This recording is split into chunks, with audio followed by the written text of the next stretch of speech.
and welcome to Planet Pulse on Firstpost. The Earth is constantly changing, and in recent years, for the worse. Summers are getting hotter and winters harsher. Rising sea levels, floods, droughts, wildfires, and torrential rain have been disrupting lives across continents. The fight against climate change is needed now more than ever. On this show, we bring you all the top stories on the climate crisis, its causes, its brutal effects, and the warriors helping to fight the menace.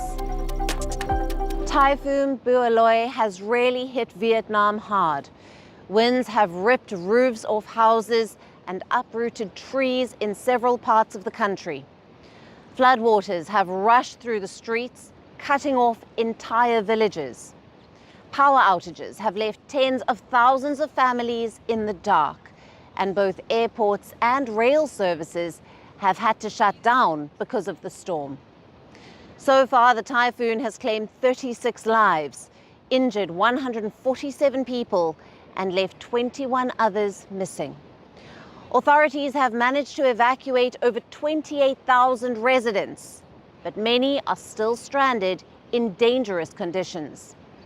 Experts are warning that climate change is making storms like Bualoi stronger and more destructive. More details in our next report.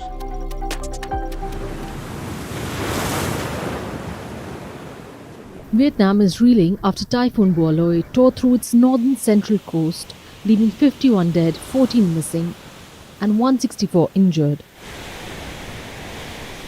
Homes were flattened, roads submerged, and power lines snapped. The typhoon, packing winds of up to 80 miles per hour, weakened into a depression as it moved towards Laos, but not before leaving a trail of destruction. Scenes from the ground were harrowing. In Hanoi, streets turned into rivers. Motorbikes and cars floated in floodwaters, while residents struggled to reach their workplaces. In central provinces, rooftops were ripped off, leaving homes half submerged. I've never seen such a destructive storm. Roofs have been completely blown away, and the floodwater has been rising constantly since 3 a.m. If the rain doesn't stop, the floodwater could reach halfway up the first floor. All our home appliances are totally ruined.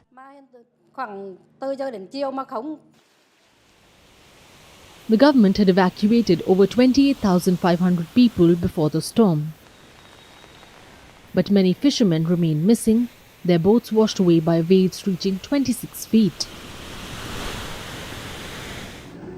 Hundreds of flights were delayed or cancelled as airports closed, while Vietnam Railways suspended most services between Hanoi and Ho Chi Minh City. The damage is widespread. More than 230,000 houses were affected. Tens of thousands of hectares of rice and crops were destroyed. And tens of thousands of families plunged into darkness after power outages. Roads, schools and offices were left in ruins. Authorities warn of worsening conditions. Rivers and reservoirs have risen alarmingly. Rainfall has also exceeded in some areas, with forecasts of up to 20 inches in others. In the summer, this street often gets flooded when there's heavy rain. But it's never been flooded for as long as it has today. As of now, it's been 5 hours and 15 minutes, and the water still hasn't receded. No one expected the typhoon's circulation to be this intense. Typhoon Bualoi is part of a grim pattern. Vietnam experiences up to 10 storms annually, and climate change is turbocharging their intensity. Storms are becoming more destructive, rainfall more torrential, and recovery even more difficult. Typhoon Bualoi and its flooding have caused an estimated property damage of over $600 million. Last year, Typhoon Yagi killed around 300 people and caused $3.3 billion in damage. Experts warn that without urgent action on emissions, future storms will be deadlier.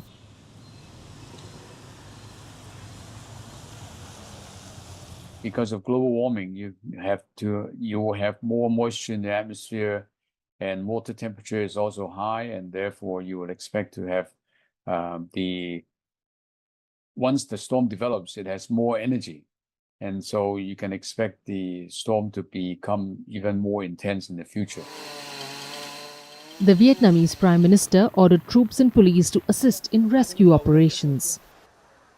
Relief efforts are underway, but communities face a long road to recovery. Crops, homes and livelihoods lie in ruins. And for those witnessing the disaster firsthand, the typhoon is unforgettable.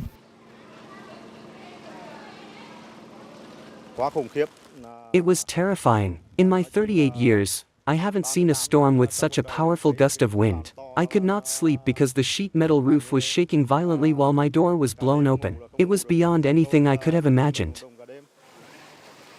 As floodwaters slowly recede, one thing is clear.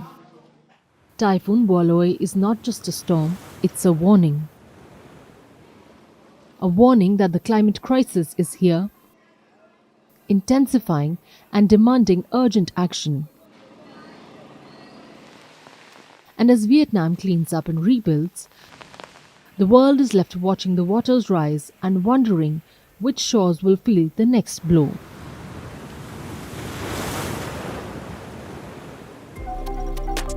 India's capital, Delhi, faced an unusually harsh September, a month that usually marks the transition from monsoon to autumn. But instead of pleasant evenings and cooler days, residents endured summer-like heat with soaring daytime highs and warm, sticky nights. A brief spell of rain at the month's end brought some relief, yet the larger question remains: why did September turn so harsh? Experts point to the absence of rain-bearing systems, combined with easterly winds that pushed up humidity. Our report tells you more. India's Delhi witnessed one of its hottest Septembers in years, with heat records broken on consecutive days. On Sunday, September the 28th, the city endured its hottest September night in 6 years. Temperatures refused to fall below 28.2 degrees Celsius, nearly 5 degrees above normal. That same day, the daytime heat was just as punishing. The maximum touched 38.1 degrees Celsius, making it the hottest September day in 2 years. The streak carried into Monday, September the 29th, when the maximum again climbed to 37.5 degrees Celsius, about 3 degrees higher than average. For residents, it was unsettling, as normally late September brings milder evenings and daytime highs in the low 30s. Instead, the city was left reeling under conditions more typical of peak summer. A short spell of rain at the end of the month finally brought some relief. Experts said it was caused by weather systems moving over western and northern India. So what caused this abnormal heat? The southwest monsoon left Delhi on September the 24th, its earliest retreat since 2002. With no rain-bearing clouds, the city turned hot and dry. Clear skies meant stronger daytime heating, while high humidity at night slowed cooling.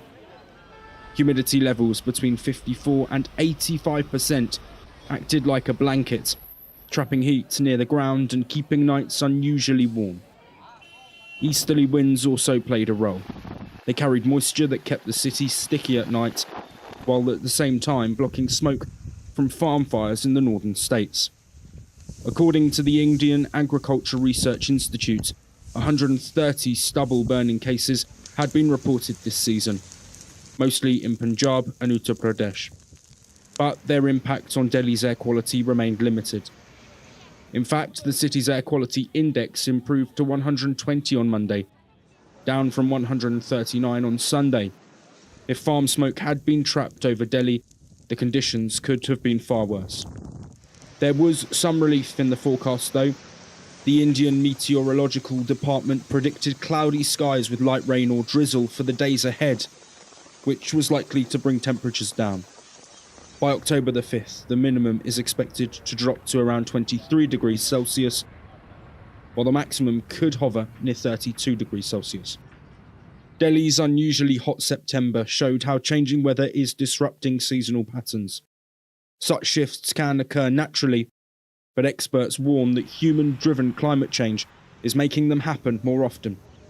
If heat waves and extreme rainfall continue to rise, what feels unusual today may soon become the new normal. The Pacific Ocean is heating up, and not just in one spot. A massive, record-breaking marine heat wave is stretching nearly 5,000 miles, from waters near Japan all the way to the US West Coast. Scientists call it a blob of warm water. But this one is so huge, it's rewriting records and raising alarms.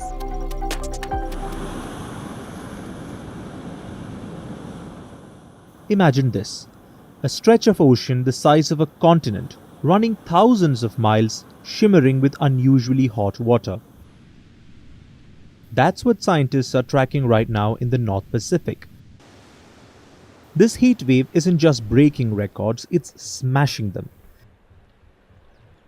Sea surface temperatures across the basin hit their highest August levels since the late 1800s. The effects are already showing. Around Japan, these hot waters fueled the country's hottest summer on record, pushing the mercury to a scorching 107 degrees Fahrenheit. On the US side, the same heat wave is pumping moisture into California's skies. It is raising humidity and setting the stage for wetter winters if it lingers. But what makes this event different is its sheer scale. Normally, marine heat waves appear as blobs, patches of warm water. But this time, the entire North Pacific basin is involved. On weather maps, it's a giant red streak stretching across the ocean. And scientists are worried because we've seen this before. Between 2013 and 2016, a similar blob wreaked havoc on marine life. Millions of seabirds called common mures died. Sea lions and fish populations crashed, and the ecosystem struggled to recover. Today, experts are already spotting troubling signs. In Alaska, wildlife officials report more dead seabirds and fish washing ashore this summer. The numbers aren't as catastrophic as 2015, but they are spread across more species. So why is this happening? The answer lies in the winds. Normally, winds can churn the ocean and bring cooler waters from the deep. This process is called upwelling. But this year, the winds have been weak or blowing the wrong way.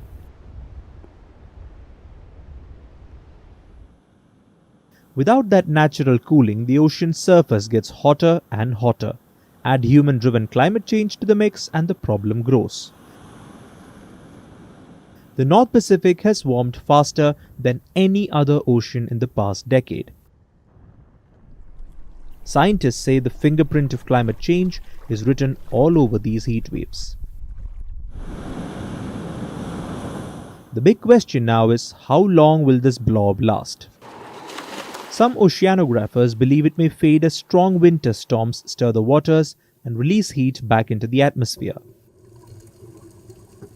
But if it sticks around, it could bend the jet stream or the high-altitude winds that steer storms, and it could reshape winter weather across North America. For marine life, though, the risks are immediate. Hotter oceans mean stressed fish populations, and ripple effects that travel all the way up the food chain from plankton to predators. The Pacific Ocean, in many ways, is running a fever. And like any fever, it's a warning sign. The oceans are heating faster and the heat waves are lasting longer. And the impacts are spreading from the sea to the skies. Scientists say what happens out there will not stay out there. It's a climate story unfolding in real time, and it affects us all.